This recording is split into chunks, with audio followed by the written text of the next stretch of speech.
सारे शंकरपाळे करायचे ठरवले, पण काहीतरी वेगळं करूया.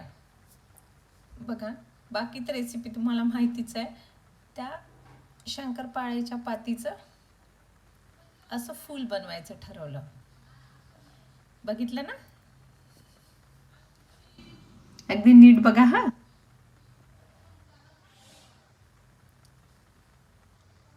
आता ना हे पांढरे फुलं बघून असं वाटलं मला की रंगीत फुलं करायला पाहिजे होती. म्हणून मग मी त्या सारणामध्ये थोडं बीट ज्यूस घातला आणि बीट ज्यूस घालून त्याचे बघा परत तशीच फुलं केले.